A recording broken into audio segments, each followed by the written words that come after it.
पुस्तक का नाम प्रतिभा पुरस्कार की चेरी।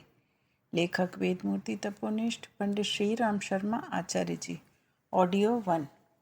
शीर्षक प्रखर प्रतिभा का अर्जन मनोयोग व लगन से। प्रतिभा पराक्रम, मनोयोग और साहस के सम्मिश्रण से बनती है। वह कितने ही सांसारिक क्रियाकुशल, पुरुषार्थपरायण, स्फूर्तिवान और महत्वाकांक्षी लोगों में भी पाई जाती है। उसे व्यक्तित्व का मूल्य समझने वाले अपनी आदतों को तदनुरूप ढालकर स्वयं भी विकसित कर लेते हैं। कुछ में वह जन्मजात भी होती है, जिसका कारण पूर्व संचित संस्कारों की संपदा को ही माना जा सकता है। राजनीति, साहित्य, कला, व्यवसाय आदि क्षेत्र में कितने ही प्रतिभाशाली लोग आए दिन दृष्टिगोचर होते रहते हैं। प्रखरता इससे आगे की बात है। उसमें आध्यात्म स्तर का पुरुषार्थ अनुदान जुड़ा होता है। वह आदर्शवादी भी होती है और उत्कृष्टता समर्थक उच्च स्तरीय भी। प्रखरता और प्रतिभा का अंतर स्पष्ट है। प्रतिभा का झुकाव वैभव अर्जित करने के लिए ललकता रहता है और वह आमतौर से भौतिक सफलता सुविधा के लिए ही प्रयुक्त होती है। प्रखरता का रुझान आदर्शों की ओर होता है। वह संपदा नहीं, महानता अर्जित करती है। उसका उपयोग व्यक्तिगत सुविधा संपादन में तो नगण्य ही होता है, किंतु अधिकांश क्षमता सत्प्रवृत्ति संवर्धन में लगी रहती है। प्रायः लोक मंगल के परमार्थ प्रयोजनों में उसे नियोजित रहते देखा गया है। अध्यात्म क्षेत्र से संबंधित लोगों में प्रतिभा नगण्य और प्रखरता की मात्रा बढ़ी चढ़ी होती है। ऐसे कम ही लोग हुए हैं जिनमें दोनों का समन्वय समान स्तर का रहा है। यह आवश्यक नहीं कि जिसमें प्रखरता हो उसमें प्रतिभा का नाम भी ना हो। वह होती तो है, पर उसका अनुपात अपेक्षाकृत कम ही रहता है। जिस पलड़े पर वजन पड़ेगा उसी को नीचे झुका हुआ पाया जाएगा। दोनों में से जो जिसे अभिष्ट होता है वह उसे उपार्जित कर लेता है। आदि शंकराचार्य प्रखरता के धनी थे। 16 वर्ष की आयु से ही वे महामानवों जैसी दृष्टि अपनाकर उसकी पूर्ति में जुट गए और उस तादात्म्य ने उन्हें ऐतिहासिक सफलताएं प्राप्त करने का अवसर दिया। कुमारिल यह भी अपने समय के असाधारण व्यक्तित्व संपन्न थे, पर उनने अपनी विशिष्टता को सामयिक विकृतियों और भ्रांतियों से जूझने में लगाया। वे चाहते तो उस विशिष्टता के बदले प्रचुर परिमाण में धन, यश, पद आदि भी उपलब्ध कर सकते थे। योगी अरविंद योग्यता की दृष्टि से उच्च पदासीन रह सकते थे, बहुत समय तक रहे भी। बड़ौदा स्टेट के दीवान, नेशनल कॉलेज के संस्थापक और प्रतिभा संपन्न बुद्धिजीवी के रूप में उन दिनों उनकी ख्याति थी। देशभक्ति के क्षेत्र में भी अग्रणी थे, क्रांतिकारी भी रहे, किंतु अंततः उनकी प्रतिभा प्रखरता में बदली। साधना परायण हुए और योगीराज बने, महर्षि कहलाए। अपने तपोबल से उन्होंने सूक्ष्म वातावरण गर्म किया और एक से एक बढ़ी चढ़ी प्रतिभाओं का अंबार लगा दिया। इन दिनों जितने महामानव एक साथ एक से एक ऊंचे स्तर के उभरे, वैसा इतिहास के अन्य सोपानों में नहीं देखा गया। अरुणाचलम के महर्षि रमण की तपश्चर्या का समूचे लोकमानस पर क्या प्रभाव पड़ा होगा, इसका अनुमान उनके समीपवर्ती क्षेत्र की प्रतिक्रियाओं को देखकर लगाया जा सकता है। उनके मौन सत्संग में मोर, सर्प, गिलहरी, बंदर, कबूतर आदि नियमित रूप से आते थे और अपने नियत स्थानों पर बैठकर उस प्रवाह का आनंद लेते थे। कई बार तो उन्हें बंदरों के झुंड में चल रहे द्वंद्वों से निपटने के लिए बाहर आना पड़ता था, या उन्हीं की भाषा में बोलकर वे फैसला करते थे, जिसे मानकर वे भावी रीति नीति अपनाया करते। चाणक्य की प्रखरता उन्हें प्रधानमंत्री और विश्वविद्यालय के उच्च पद पर आसीन होने के बाद भी अपरिग्रही बनाए रही। उनका कौशल अद्भुत था, पर निजी प्रयोजनों में उसका एक कण भी प्रयुक्त नहीं हुआ। विदेशी आक्रमणों को निरस्त करने और देश की सुविस्तृत, संगठित एवं समुन्नत बनाने में उनके निर्धारणों ने चमत्कारी भूमिका निभाई। उनके संपर्क प्रभाव से एक सामान्य बालक चंद्रगुप्त महान कहलाया। भगवान बुद्ध को अवतार माना जाता है। यह पद उन्हें अनायासी नहीं मिला। उत्तराधिकारियों को मिलने वाले सिंहासन या वैभव की तरह उन्हें हस्तगत नहीं हुआ। यात्रा आरंभ करने से लेकर लक्ष्य तक पहुंचने की लंबी मंजिल की कष्ट साध्य सफलताएं प्राप्त करने का श्रेय उनकी प्रखरता को ही है। यह एक ऐसी सशक्त आकर्षण शक्ति है जिसके कारण ना सहयोगी कम पड़ते हैं और न साधन।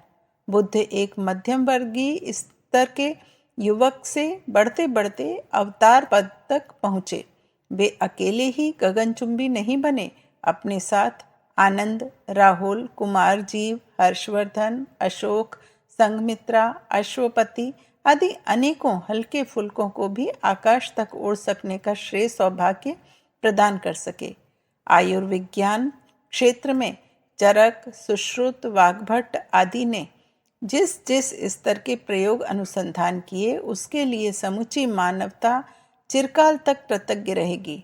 रसायन शास्त्र के माध्यम से महत्वहीन पदार्थों को मणिमुक्तकों से बढ़कर अमृतोपम स्तर का बना देने में उनका कितना बड़ा योगदान रहा, इसका मूल्यांकन यह अनुमान लगाने पर ही हो सकता है कि उन प्रयासों के अभाव में विज्ञान जगत को चिरकाल तक कितनी पिछड़ी स्थिति में पड़ा रहना पड़ता। अंतरिक्ष विज्ञान के रहस्योद्घाटन करने में भास्कराचार्य, आर्यभट्ट आदि की प्रखरता ने जो प्रस्तुतिकरण किया उससे मनुष्य ने वह सब जाना जिसके अभाव में उस क्षेत्र की उपलब्धियों से हम सब चिरकाल तक वंचित ही बने रहते और ना पूरी हो सकने वाली क्षति उठाते। भाषा के क्षेत्र में पाणिनि, साधना में पतंजलि, कथा साहित्य में व्यास, दर्शन में कपिल, कणाद का जो योगदान रहा उसकी तुलना सूर्य चंद्र के अनुदानों से की जाती रहती है। मध्यकाल के सरस्वती साधकों में कालिदास, वोपदेव, वरदराज, कैयट आदि की भाव भरी चर्चा होती रहती है। यह उपार्जन उनका स्कूली नहीं था, वरन अध्यात्म क्षेत्र के प्रयोग प्रयत्नों के माध्यम से वे सामान्य होते हुए भी विलक्षण मेधा का परिचय दे सकने में समर्थ हुए। अपनी विद्या का उन्होंने बाजारों उपयोग नहीं किया। जो सृजा, जो किया, उसके पीछे भाव संवेदना एवं ज्ञान गरिमा को अधिकाधिक विकसित करने वाली उत्कंठा से ही अनुप्राणित रहे। उपरोक्त नामावली उन लोगों की है जो जन्मजात रूप से मंदबुद्धि स्तर के थे। इसी श्रृंखला में एक आधुनिक नाम महात्मा आनंद स्वामी का भी जुड़ता है। वे 22 वर्ष की आयु तक मूढ़मती समझे जाते रहे, किंतु गायत्री उपासना की चमत्कारी परिणति ने उनका भाग्य ही बदल दिया।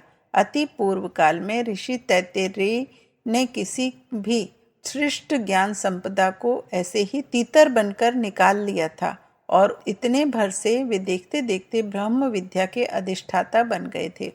अपने समय के प्रखरता संपन्नों में ऐसे कितने ही नाम सम्मिलित होते हैं जिनकी जन्मजात स्थिति आर्थिक, शैक्षणिक, शारीरिक एवं पारिवारिक दृष्टि से सामान्य स्तर की ही थी, पर वे प्रखरता अपनाकर महानता की दिशा में तेजी से बढ़े और वहां पहुंचे जहां से वे अनंत काल तक असंख्यों को प्रगति पथ पर बढ़ चलने का मार्गदर्शन करते रहेंगे। ऐसे महामानवों में राणा प्रताप, छत्रपति शिवाजी, युग पुरुष गांधी, महामना मालवीय, लोकमान्य तिलक, पंजाब केसरी लाजपत राय, नेताजी सुभाष चंद्र, चंद्रशेखर आजाद जैसे राजनीतिक क्षेत्र के महामानवों की गणना की जा सकती है। सामाजिक क्षेत्र में विवेकानंद, दयानंद, रामतीर्थ, गुरु गोविंद सिंह, समर्थ रामदास, कबीर, रैदास आदि की सराहना मुक्त कंठ से की जा सकती है। सुसंपन्नों में राजा कर्ण, भामाशाह, जुगल किशोर, बिरला जैसों का नाम श्रद्धावनत होकर लिया जाता रहेगा। यह इसलिए नहीं कि वे सर्वोपरि धनाध्यक्ष थे, वरन इसलिए कि उनकी प्रखरता अपने वैभव को उच्च स्तरीय प्रयोजन में लगा सकने की पृष्ठभूमि बना सकी। आमतौर से लोग वैभव का उपयोग विलास, संचय एवं कुपात्रों पर अनावश्यक भार बिखेरने की तरह करते रहते हैं। महर्षि कर्वे जैसी सूझबूझ कितनों की होती है कि वे थोड़ी सी राशि से संतान को सुशिक्षित, स्वावलंबी बनाने के अतिरिक्त अपने अनुदान को लोकहित में लगाने के लिए ब्याज समेत वसूल भी कर लें। इस समुदाय में अहिल्याबाई जैसी महिलाओं का भी उदार स्मरण किया जा सकता है।